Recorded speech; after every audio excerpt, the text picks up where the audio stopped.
We are sure everybody is inspired by your favorite brother, your best brother Lakshmana.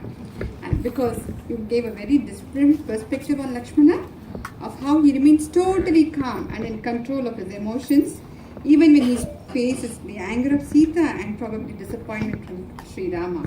Quite different actually from the usual image of Lakshmana who is quick to anger.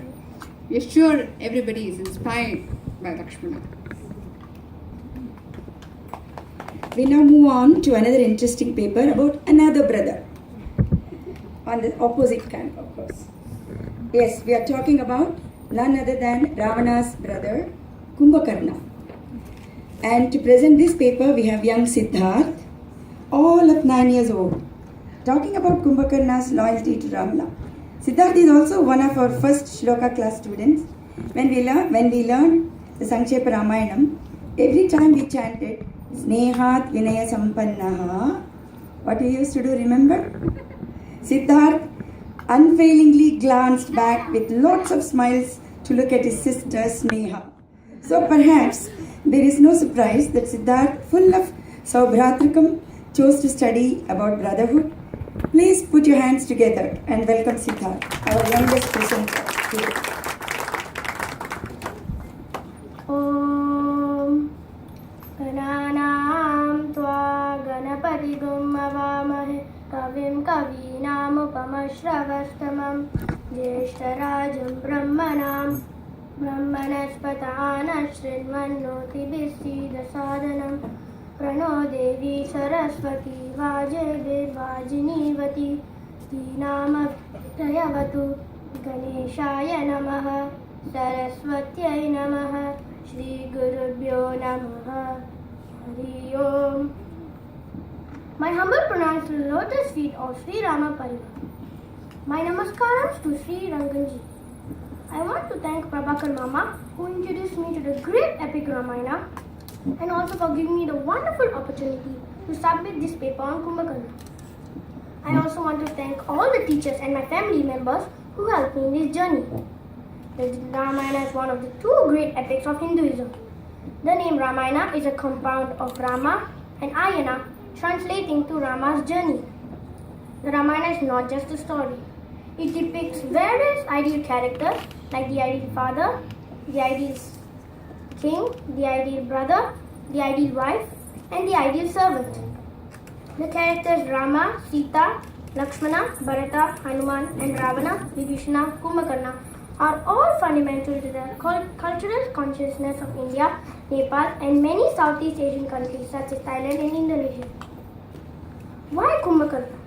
I started liking the character Kumbhakarna because when I was in India on vacation, my uncle was talking about Kumbhakarna, who is very famous for eating and sleeping for years and years. He was also mentioning some of the good qualities of Kumbhakarna and how he was destroyed during the Ramayana war because of him being on the wrong side. At the same time, my mother was also behind me for doing the Ramayana project. So I thought, why not Kumbhakarna? Then I read more about Kumbhakarna. With the blessing of Sri Ram Parivar, I am submitting this paper on Kumbhakarna, who feel is a rare character that offers many lessons from his life. And I also want to thank my mother here, who was the only person tolerating me till I finalized with my Word document. For completing my paper. Mahatru Deva Bhava. Thanks a lot, Amma. Who is Kumbhakarna? Kumbhakarna is the younger brother of the 10-headed Rakshasa king, Ravana, in the Indian epic Ramayana. His father was sage Vishrava and his mother was the Rakshasi Keshini. Kumbhakarna was strong and liked to frighten and hurt those who were weaker than him. Ravana was pleased with what Kumbhakarna was doing and always encouraged Kumbhakarna to carry on with his work. But Vibhishana, the younger brother, was worried that he would have to face Indra's anger if Kumbhakarna continued in this manner. Meaning of Kumbhakarna.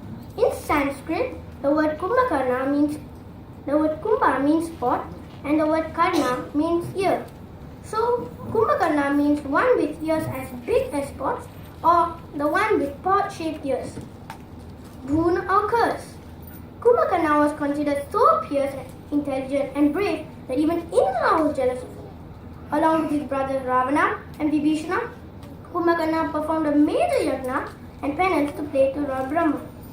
Fearing that Lord Brahma's boon should make Kumbhakarna very powerful, Indra requested Goddess Saraswati to tie Kumbhakarna's tongue when he spoke to Lord Brahma.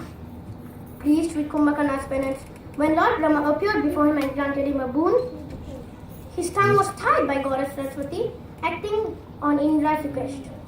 So instead of asking for Indrasana, seat of Indra, he asked for Nidrasana, bed for sleeping.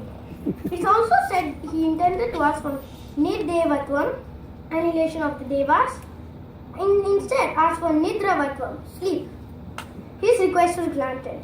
But his brother Ramana realized that the boon had become a curse and prayed to Lord Brahma to undo this boon. So Lord Brahma modified his boon and Kumbhakarna slept for 6 months and was awake for 6 months. When he was awake, he ate everything in the city, including humans. Kumbhakarna's family. Vajramala is the name of Kumbhakarna's wife, and they had 2 sons, Kumbha and Nikumba, who too fought in the war and against Rama and were killed. Character of Kumbhakarna. Despite his monstrous size and great hunger, Kumbhakarna had an innocent mind and good character. Kumbhakarna is certainly one of the most interesting characters in Ramayana epic, whereas most characters perfectly embody either virtue or vice. Kumbhakarna is a complex figure who has both good and bad quality mixed together. We can say that's 50-50. Kumbhakarna, a Rakshasa king with a gigantic body, had such a clean and pure heart that Devadashi Narad himself taught to him the divine knowledge. Kumbhakarna was a very loyal brother. He was also very patriotic and boastful about the glory of demon rule and prosperity of Lanka. Ravana knew this weakness of Kumbhakarna and appealed to him for help in the war of Rama in the name of honor of the Rakshasa clan and dynasty. Even though Kumbhakarna realized the mistakes and wrongdoings of Ravana, he was unable to openly oppose him, feeling bound by brotherly duties and warrior ethics. Fighting on what he knew was the wrong side, he was ultimately killed in combat with Lord Rama and attained salvation. Kumbhakarna in Yuddha Kanda. Kumbhakarna makes his appearance in Yuddha Kanda, which describes the battle in Lanka between the Vanara and Rakshasa armies of Rama and Ravana respectively. Sarga 67 of Yuddha Kanda portrays Kumbhakarna in the battlefield and also how he was killed by Rama. The whole Sarga 68 describes Ravana's sorrow and suffering after losing Kumbhakarna.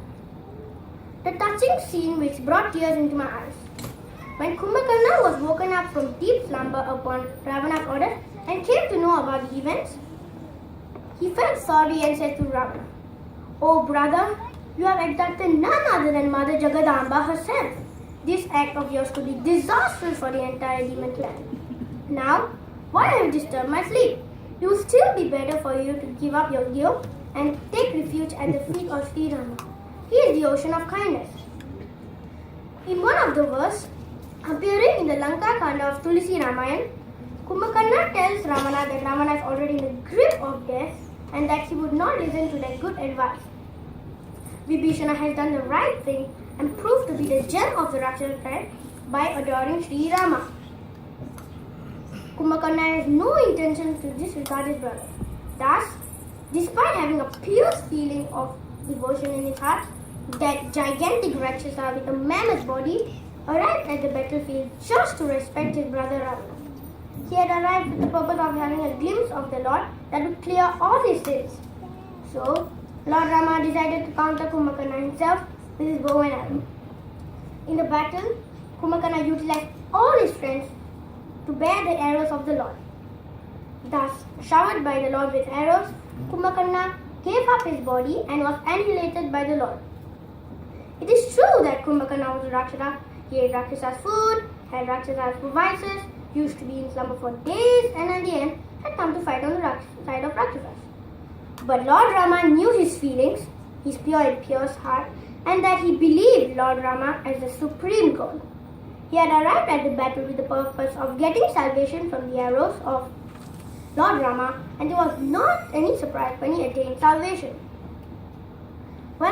and I were searching for information about Kumbhakarna, we came across an article about the definition of Dharma which attracted me a lot.